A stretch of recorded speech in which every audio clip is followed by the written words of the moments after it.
itu adalah diselam. Sebab kata baptis itu berasal dari bahasa Yunani baptizo. Baptizo itu artinya saya menyelam, ya, atau saya dicelup, itu baptizo. Sedangkan kata Yunani untuk dipercik itu bukan baptizo, tapi rantizo. Coba kita baca di dalam 2 Petrus pasal yang ke-1 mengenai kata percik itu. Biarpun ini tidak berbicara tentang baptisan, tapi ada kata percik di sana untuk mengetahui bahwa kata percik itu bahasa aslinya bunyinya bukan baptis. Kita baca di dalam 1 Petrus pasal 1 ayat 2. Saya lihat bahasa Indonesianya dulu. Dan saudara boleh lihat dalam Alkitab saudara dari 1 Petrus pasalnya yang ke-1 ayat 2. Yaitu orang-orang yang dipilih sesuai dengan rencana Allah Bapa kita. Dan yang dikuduskan oleh Roh supaya taat kepada Yesus Kristus dan menerima percikan darahnya. Nah, kata percikan itu bunyinya apa? Saya baca dalam bahasa aslinya. Kata prognosin theopatros, ya. Menurut prapengetahuan Allah Bapa, en agiasmo pneumatos dalam pengudusan Roh Kudus, is ipakoin ke rantismon ematos Yesus Kristus. Bagi ketaatan dan rantismon, pemercian, ematos, darah Yesus Kristus. Jadi dalam bahasa aslinya, percik itu adalah rantizo, kalau saya memercik.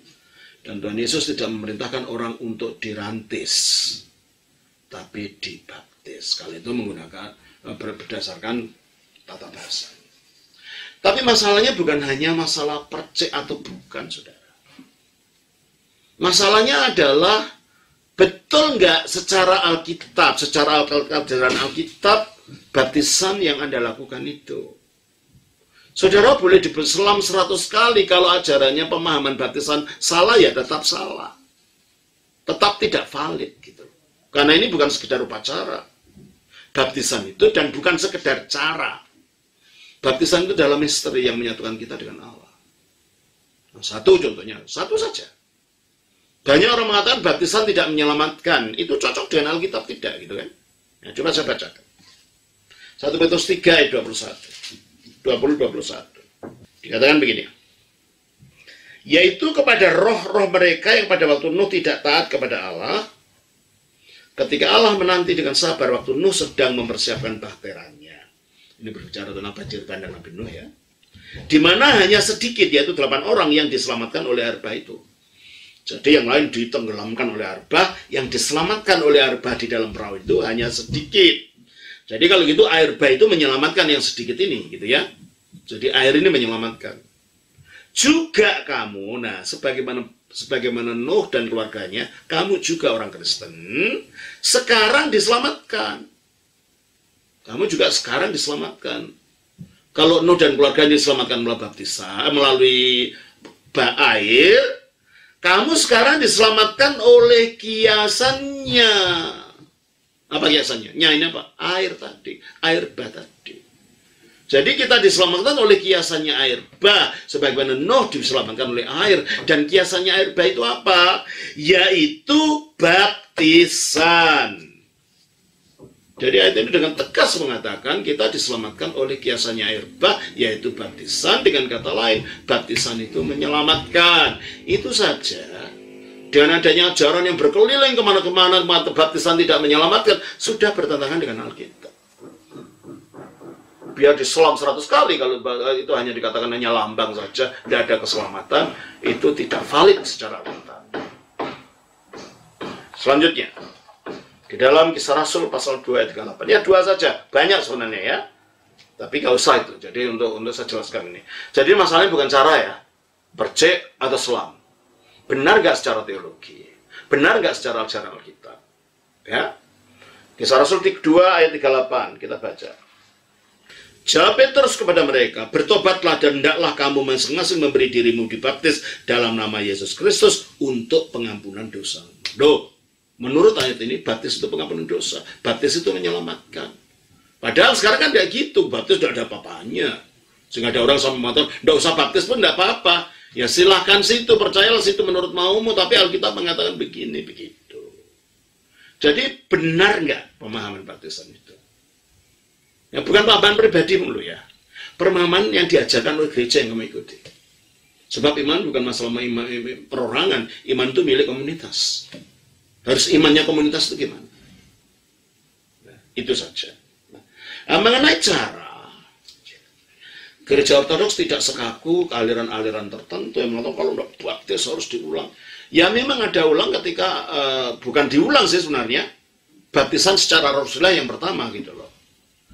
Karena apa? Di dalam Gereja Purba, di dalam tulisan ini, Roma punya ini.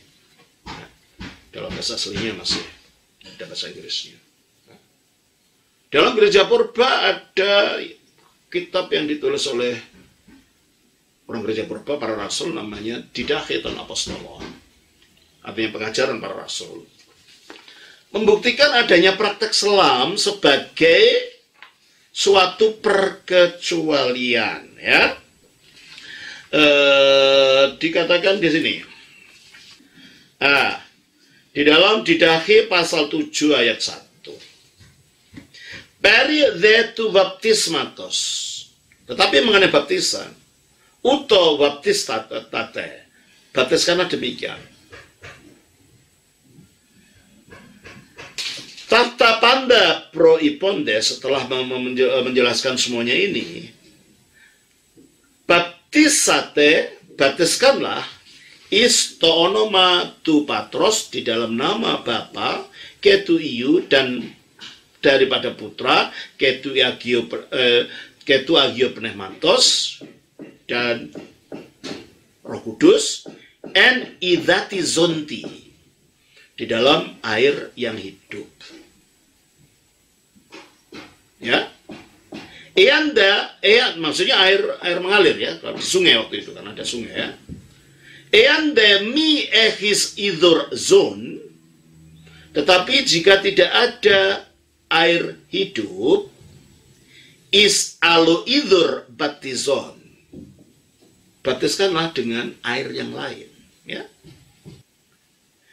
Ide udinase en pshori en termo, dan jika engkau tidak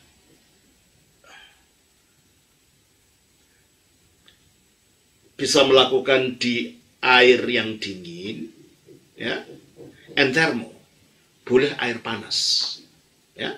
Terus en de amphoterami echis, jika kedua-duanya tidak ada, ya, ekheon, ya, siramkan. Ya, ini kan percaya kan? Siramkan isten kefalin ke atas kepala, tris idur 3 kali air, istonoma patros ke iu pneumatos, di dalam nama Bapa, Putra, dan Roh Kudus. Jadi di dalam Gereja Purba ada perkecualian dengan syarat kalau tidak ada air. Kalau nggak ada air mengalir, bolehlah air yang dingin. Kalau tidak ada air dingin, bolehlah air panas. Kalau tidak ada air mengalir, boleh dengan air dipercikkan. Jadi memang dalam Gereja Purba perkecualian itu ada, tapi normanya selam.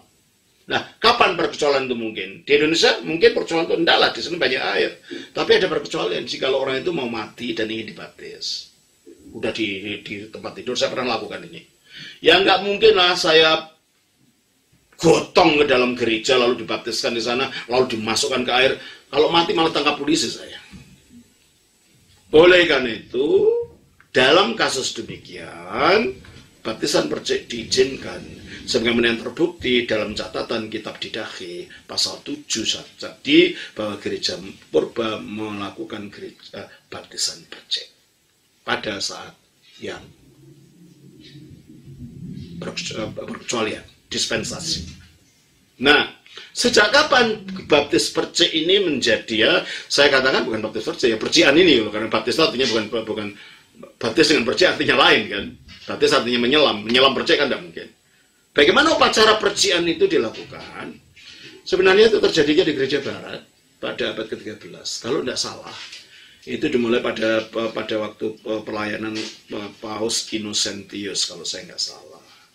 Di situ perkecualian dijadikan norma. Sehingga gereja barat akhirnya lebih menggunakan baptisan percik daripada berupacara percik daripada baptisan dengan diselam itu. Nah, Luther kan keluarnya dari gereja Katolik.